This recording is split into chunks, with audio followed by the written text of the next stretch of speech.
FF के last episode के अंदर हमने देखा था कि हमें पता चलता है कि ब्लैक बोल्ट अब तक कहाँ मौजूद था और वो किस तरीके से वापसी अब मार्वल यूनिवर्स के अंदर आ चुका है। अब चाहे उसके पीछे की वजह बहुत से लोगों को बुरी क्यों ना लगी हो, लेकिन जो है वो है। और इसके अलावा ब्लैक बोल्ट सारे के सारे इनह्यूमंस को लेके वापसी अर्थ के ऊपर आ रहा है और उसका मकसद यहाँ पे सिर्फ एक ही है और वो है ऐलान जंग। तो अब हम देखेंगे कि आखिरकार किस तरीके से फैंटास्टिक फोर इस पूरी की पूरी चीज़ के अंदर अपना रोल निभाते हैं, जहां एक तरफ उनको वो खतरनाक तरीके के रीड रिचर्ड्स को फेस करना है और वहीं दूसरी तरफ ब्लैक बोल्ट अपने पूरे के पूरे इनह्यूमंस को लेकर अर्थ के ऊपर जंग करने के लिए आ रहा है। तो अब आगे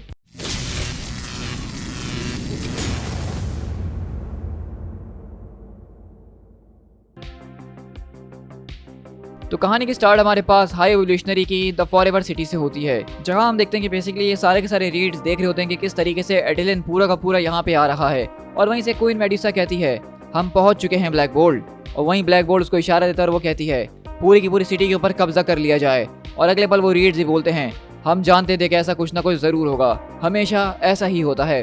और अगले पल वो सारे के सारे लोगों को वहाँ पे जितने भी उनके मानने वाले होते हैं उन सबको ऑर्डर्स देते हैं, जिसकी बाद हम देखते हैं कि वहाँ पे उन दोनों के दोनों बड़ी सिटीज के अंदर जबरदस्त तरीके की जंग शुरू होती है। लेकिन कहानी यहाँ से हमारी शिफ्ट होती है द बैक्स्टर बिल्डिंग के अंदर, जहाँ हम देखते हैं कि सूजन स्टॉर्म यहाँ काफी गुस्से में बैठी हुई अपनी कुर्सी के ऊपर और कहती है तो मेरे ख्याल से अब सही वक्त आ चुका है कि हम दोनों को आपस में बात कर लेनी चाहिए। तो वहीं से नथानियल जो कि रीड रिचर्ड के फादर है वो खड़े होते हैं और कहते हैं कि तुम्हारे दिमाग में क्या चल रहा है सूजन, मैं कुछ समझ नहीं पा रहा हूँ। तो सूजन कहती है सबसे पहली बात तो मैं काफी ज्यादा खुश हूँ नथानियल कि तुम यहाँ वापसी हमारे पास चले आए, हम सभी बहुत ज्यादा खुश हैं। लेकिन भले ही रीड तुम्हारी सारी की सारी बातों पे अंधाधुंध विश्वास क्यों ना करते हो, मुझे इस बात से कोई फर्क नहीं पड़ता कि तुम फ्यूचर से आए हो, बल्कि मैं तो इस बात को समझने में काफी ज्यादा स्ट्रगल फील कर रही हूँ कि क्या तुम्हें वाकई में इस वक्त यहाँ पे होना चाहिए था, या जो कुछ भी तुम हमें करने के लिए कह रहे हो वो करना जरूरी भी है। तो नथानियल बोलता है कि तुम्हारा से क्या मतलब है, जैसे कि। तो सूजन बोलती है कि अनबिलीवेबल, मतलब ये बात भी मुझे बतानी पड़ी कि इस वक्त गैंग ऑफ सुपर विलन्स एक दूसरे कमरे के अंदर बैठे हुए हैं जो कि मेरे रेफ्रिजरेटर के अंदर होने वाले सारे के सारे खाने को साफ कर रहे हैं, तो मेरे ख्याल से हमें यहाँ से शुरुआत करनी चाहिए। तो नथानियल बोलता है कि सूजन देखो मेरे ख्याल से हमें इस पूरी की पूरी कन्वर्सेशन के अंदर वेलेरिया को इंक्लूड कर लेना चाहिए। तो सूजन बोलती है कि ओह वो आज हमें यहाँ पे ज्वाइन नहीं करने वाली, इनफैक्ट मैंने तो उसको उसके कमरे के अंदर भेज दिया है, वाल को एक टाइम आउट दे दिया गया है और अब वो यहाँ पे नहीं आने वाली है। और अब जरा तुम अपनी तरफ तो देखो, यहाँ पे तुम पूरी तरह से जंग की तैयारी कर रहे हो और उसके लिए पूरे के पूरे आर्मर अप हो रही हो। तो वहीं से नथानियल बोलता है कि वेल ये करना जरूरी है और इसको ऐसा ही होना है। तो सूजन बोलती क्यों, क्योंकि इसके पीछे की वजह वो बाकी की दुनिया से आए हुए रीड्स हैं। लेकिन वहीं से हम देखते हैं कि रीड रिचर्ड कमरे के अंदर आते हैं और कहते हैं हाँ बिल्कुल दूसरी यूनिवर्सेस के रीड्स डियर। तो वहीं से सूजन बोलती है कि तुम अपना मुंह बंद करके रखना और मेरे साथ अभी शुरू बिल्कुल भी नहीं होना। तो वहीं से नथानियल बोलते हैं कि सूजन मुझे समझ में नहीं आ रहा कि आखिरकार तुम ये सारी की सारी बातें जो मैं कर रहा हूँ तुम्हें अपसेट किस तरीके से कर रही हैं, अनलेस के यहाँ पे ऐसा कुछ है जो कि तुम्हें अभी तक नहीं पता। रीड तो रीड बोलते हैं कि मैंने इसको सब कुछ एक्सप्लेन कर दिया है। तो नथानियल बोलते हैं क्या तुमने उसको बताया कि तुमने ब्रिज को किस पर्पस के लिए बनाया था और उसके बाद तुमने उसको डिस्ट्रॉय कर दिया था, और तुमने क्या उसको ये बताया था कि किस तरीके से वही ब्रिज तुम्हें उस काउंसिल तक लेकर गया था और तुम्हें वहां जाके पता चला था कि वहाँ और भी रीड्स हैं जो कि सिर्फ अपने काम के ऊपर फोकस करते हैं ना कि फैमिली के ऊपर, और उनके लिए सबसे ज्यादा इंपॉर्टेंट चीज़ है दुनिया को बचाना। और क्या तुमने उसको ये बात भी बताई थी कि किस तरीके से तुम्हारी बेटी तुम्हारे उस लैब के अंदर घुस गई जिसके अंदर घुसना नामुमकिन था। तो वहीं से रीड बोलते हैं कि हाँ और हाँ मैंने ये सारी की सारी बातें उसको बताई हैं। तो नथानियल बोलते हैं कि वेल ये तो बहुत अच्छी बात है मेरे बेटे, क्योंकि एक आदमी को कभी भी अपनी वाइफ से कोई चीज़ सीक्रेट नहीं रखनी चाहिए।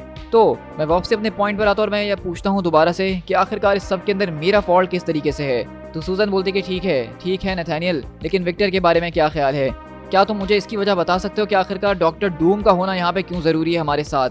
तो वहीं से नथानियल अगले पल अपने पूरे के पूरे सूट ऑफ आर्मर को पहन के तैयार होते हैं और कहते हैं कि नहीं सूजन ये बात मैं तुम्हें नहीं बता सकता हूँ, हाँ ये बात मैं तुम्हें जरूर बता सकता हूँ कि सैक्रिफाइसेस करने जरूरी हैं फ्यूचर के अंदर, जिनको मैं करके आ रहा हूँ और इस वजह से तुम्हें वो चीजें नहीं देखने को मिल रही हैं जो कि मैंने एक्सपीरियंस करी थी। लेकिन अगर अब ये सारे के सारे लोग सक्सीड कर जाते हैं, यानी कि वो सारे के सारे रीड, तो वो हमारे इस प्लेनेट को खोल के रख देंगे और वो अपने मतलब को पूरा करने के लिए हमारी दुनिया को बर्बाद भी कर सकते हैं। तो इसीलिए हाँ मैं जंग के लिए तैयार हो रहा हूँ क्योंकि यही करना इस वक्त जरूरी है।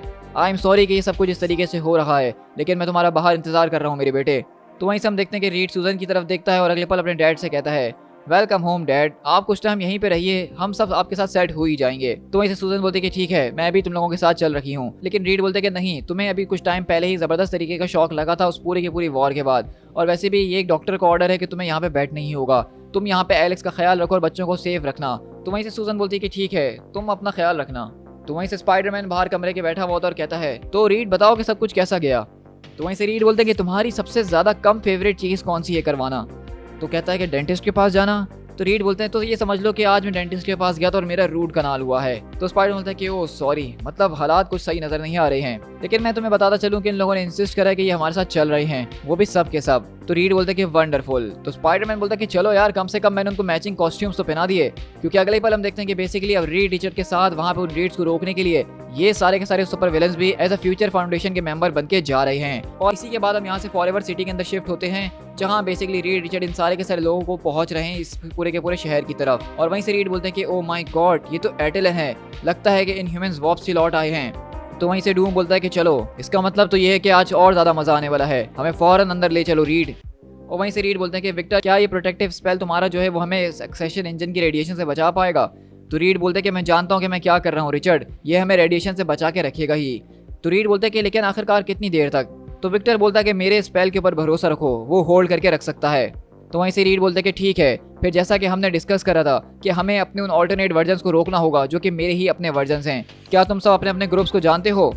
लेकिन वहीं से जो होते हैं बेसिकली एम के साइंटिस्ट वो यही पूछते हैं कि आप हमसे क्या चाहते हैं कि जब हम उनको तलाश करें तो हम क्या करें? तो डियाब्लो बोलता है कि ये किस तरह का सवाल है जो तुम कर रहे हो, हमें उनको पकड़ना है और उनको जान से मारना है, हम उनको में से किसी को नहीं छोड़ने वाले हैं। तो विज़र्ड बोलता है कि ये रिस्की है क्योंकि हम नहीं जानते कि उनके दिल के अंदर क्या चल रहा है। Remember, for the righteous heaven is a reward. तो वहीं से डूम बोलता है कि तुमने ये बात तो ठीक कही है कि हम सबको नहीं मार सकते क्योंकि हमें इन्फॉर्मेशन की जरूरत है, तो हम सिर्फ 2 को मारेंगे। और वहीं से हाई एवोल्यूशनरी कहता है कि डॉक्टर रिचर्ड्स, उन्होंने मेरे पूरे के पूरे इंजन को जो है ऑल्टर कर दिया है, तो मैं उसको डिसेबल करने का काम करता हूँ और मैं इसको अकेले संभाल लूंगा। तो इसी तरह रीड बोलता है कि ओके नाउ लेट्स गो। और इसी तरह सब जो है अपनी टीम के मुताबिक बताए हुए रास्तों के ऊपर निकल जाते हैं। जब हम देखते हैं कि विज़र्ड साइंटिस्ट सुप्रीम्स के साथ जो कि एम के उनके साथ जाता है, वहाँ पे डूम, थिंकरर और डियाब्लो वो एक तरफ जा रहे होते हैं और हाई एवोल्यूशनरी एक तरफ जा रहा होता है, और बचे हुए लोग यानी कि स्पाइडरमैन, रीड और उसके फादर नथानियल वो यहाँ खड़े होकर लड़ाई को लड़ेंगे। और अगले पल हम देखते हैं कि हाई एवोल्यूशनरी अपने सामने लोगों के आता और कहता है, क्या तुम मुझे जानते हो कि मैं कौन हूँ? तो वो लोग कहते हैं कि हाँ, आप हमारे मेकर हैं। तो हाई एवोल्यूशनरी कहता है कि ठीक है, तो मुझे मेरी मशीन के पास फौरन ले चलो। लेकिन वहीं से स्पाइडर बोलता है मैं ये सोच रहा था क्या हमें उन विलन्स को अपनी नजरों से दूर कर देना चाहिए था और इस तरह उनको अपने अपने मिशन से भेज देना चाहिए था। तो रीड बोलता है कि ये बात तो तुम्हारी ठीक है कि मैं भी ऐसा कुछ सोच रहा था, लेकिन इस पूरी की पूरी सिचुएशन के अंदर अगर वो मेरे खिलाफ जाएंगे तो उसकी प्रोबेबिलिटी काफ़ी कम नज़र आ रही है। वैसे भी मुझे उन पर कोई भरोसा तो है नहीं, तो मेरी नज़र हमेशा उन पर रहने वाली है। लेकिन जिस बात के बारे में मैं सबसे ज़्यादा कंसर्न हूँ वो इनह्यूमंस हैं कि आखिरकार वो लोग यहाँ पे कर क्या रहे हैं। तो वहीं से नथानियल बोलते हैं कि उनको देख के तो ऐसा लग रहा है कि वो इस पूरे के पूरे इंजन की रेडिएशन से अनइफेक्टेड हैं। तो वहीं से रीड कहते हैं कि उनको कंट्रोल एवोल्यूशन के जरिए पावर्स मिलती हैं, टेरिजेनेसिस के जरिए, या इस तरह की हजारों वजह हो सकती है, लेकिन इस वक्त हमारे पास वो सोचने का टाइम नहीं है। लेकिन अगले पल स्पाइडर बोलता है, हे क्या तुम लोगों ने इस आवाज को सुना? तो रीड पीछे पलटते और कहते हैं कि इम्पॉसिबल, ये हो नहीं सकता है क्योंकि मुझे तो लग रहा था कि ब्लैक बोल्ट मर चुका है। क्योंकि अगले पल हम देखते हैं कि इस पूरी की पूरी लड़ाई के अंदर कोई और नहीं बल्कि ब्लैक बोल्ट चिल्लाते हुए आ रहा होता है। और इसी के बाद हम बैक्स्टर बिल्डिंग के अंदर शिफ्ट हो तो हम देखते हैं कि वेलेरिया को बेसिकली उसके कमरे के अंदर बंद करके पनिशमेंट दी गई है, लेकिन वो अभी भी इन सारे के सारे सिक्योरिटी सिस्टम को हैक करके उसको तोड़ने की कोशिश कर रही होती है। और जब वो यहाँ पे कुछ वायर्स को रीडायरेक्ट करती है तो अचानक एक ब्लास्ट होता है और वहीं पर उनका आर्टिफिशियल इंटेलिजेंस यानी कि हर्बी जो है वो आके उसको ये बताता है कि एक अनऑथराइज्ड एक्सेस करने की कोशिश करी है, तो इसलिए आपके लिए एक मैसेज है। और मैसेज के अंदर हम देखते हैं कि रीड की रिकॉर्डिंग होती है कि तुम्हें इससे ज़्यादा बेहतर करना होगा यंग लेडी। अब उसका टाइम आउट जो है वो बेसिकली 20 मिनट और बढ़ चुका है। तो ये देख के वेलेरिया और ज़्यादा गुस्से में आ जाती है। लेकिन अगले पल हम देखते हैं कि उसके बराबर वाली दीवार जो होती है उसके अंदर से ज़बरदस्त तरीके की रोशनी निकलती है और वो कटना शुरू हो चुकी होती है, क्योंकि बेसिकली यहाँ पर जो 23 है वो अपनी पूरी की पूरी उस ब्लो टॉर्च का इस्तेमाल करके दीवार काटता है और वेलेरिया से कहता है, देखो स्नैक टाइम हो चुका है और मुझे लग रहा था कि शायद तुम्हें भूख लग रही है। और इसी तरह हम देखें उस पूरी की पूरी सिटी के अंदर तो विज़र्ड जो है इस वक्त सारे के सारे उन लोगों के भी चारों तरफ से घिरता जा रहा है और ऐसा लग रहा है कि वो फंस चुका है। तो रीड बोलते हैं कि विज़र्ड को देख के लग रहा है कि वो गिर चुका है। तो नथानियल बोलता है कि चलो खैर अच्छी ही बात है, ये बताओ कि आखिरकार स्पाइडरमैन कैसा कर रहा है। तो स्पाइडरमैन कहता है कि मैं बिल्कुल ठीक हूँ, एक्चुअली मेरे वेब जबरदस्त तरीके का बैरिकेड बना रही हैं। तो वहीं से नथानियल बोलता है कि जरा उस तरफ देखो मेरे बेटे रीड। और अगले के बाद रीड अपनी दूरबीन से देखते और कहते हैं, हाँ मुझे वहाँ 2 नजर आ रहे हैं, जरा 1 मिनट, इनमें से एक ये वाला है, मुझे नहीं पता था कि ये यहाँ पे मौजूद है। हमारे पास सच में एक बहुत ही बड़ी प्रॉब्लम है, क्योंकि बेसिकली रीड रिचर्ड्स जानते हैं कि सबसे ज्यादा खतरनाक जो रीड था वो यही था जो कि ज्यादातर सारी की सारी चीजों का मास्टर प्लान करता था उस पूरी की पूरी काउंसिल के अंदर। तो रीड यही कहते हैं कि डैड मुझे लगता है कि हमारे पास एक प्रॉब्लम है, हम जो कुछ भी सोच रहे थे वो गलत सोच रहे थे और शायद वैसा नहीं है जैसा मैं सोच रहा था। तो वहीं से नथानियल बोलते हैं कि क्या मतलब, मैं कुछ समझ नहीं पा रहा हूँ। लेकिन अगले पल हम देखते हैं कि यहाँ पे बेसिकली लॉक जो है मेड्यूसा को टेलीपोर्ट कर आता और कहती है वो, हेलो रीड, क्या तुम इस फाइट को ज्वाइन करने के बारे में सोच रहे हो? और मैं इस बारे में सोच ही रही थी कि आखिरकार फैंटास्टिक फोर यहाँ पे कब आएंगे, लेकिन इस वक्त तुम्हारी प्रेजेंस को रिक्वेस्ट किया गया है एटेलन के अंदर। तो वहीं से रीड बोलता है कि नहीं मेड्यूसा रुक जाओ जरा, मैं नहीं जा सकता हूँ। लेकिन अगले पल मेड्यूसा कुछ नहीं सुनती और लॉक जॉ के जरिए उनको टेलीपोर्ट करके यहाँ से गायब कर देती है। और वहीं से वो सारे के सारे रीड जबरदस्त तरीके से अल्फा प्रिमिटिव का इस्तेमाल करते हुए उन सारे के सारे लोगों के ऊपर काफी ज्यादा भारी पड़ रहे होते हैं। लेकिन अगले पल उसके नीचे की जमीन कांपना शुरू होती है और वो कहता है कि आखिरकार ये क्या चल रहा है, क्योंकि हम वहीं देखते हैं कि बेसिकली डॉक्टर डूम आता है और उस पूरे के पूरे पहाड़ जैसे साइज के पत्थर को उठा लेता है अपने ऊपर और उनको गिराने की कोशिश करता है। तो ये देख के वो रीड बोलता है, एक डूम, तुमने बहुत ही गलत दिन पिक किया है रीड हमारे प्लान के अंदर इंटरफियर करने के लिए, आज हम रुकेंगे नहीं। लेकिन वहीं पे डूम आता है और उन रीड को एक जबरदस्त तरीके का चमाट मारता है और कहता है कि आज के बाद तुम कभी नहीं बोलोगे जब तक तुमसे सवाल ना किया जाए। क्या ये बात तुम्हें समझ में आ रही है? मुझे बताओ अब कि आखिरकार तुम्हारा ये वेपन क्या करता है, ये किस तरीके से काम करता है। लेकिन हम देखें जब डूम रीड से पूछताछ कर रहा होता है तो अगले पल उसके ऊपर एक जबरदस्त तरीके का ब्लास्ट होता है और वो यहाँ पे जलना शुरू हो जाता है। और हम देखते हैं कि दरअसल यहाँ कुछ नहीं बल्कि डियाब्लो और जो थिंकरर होते हैं वो यहाँ पे विक्टर के खिलाफ हो चुके होते हैं और बेसिकली उससे गद्दारी करके उसी को यहाँ फंसा रहे होते हैं उन सारे के सारे रीड्स के सामने। To be continued.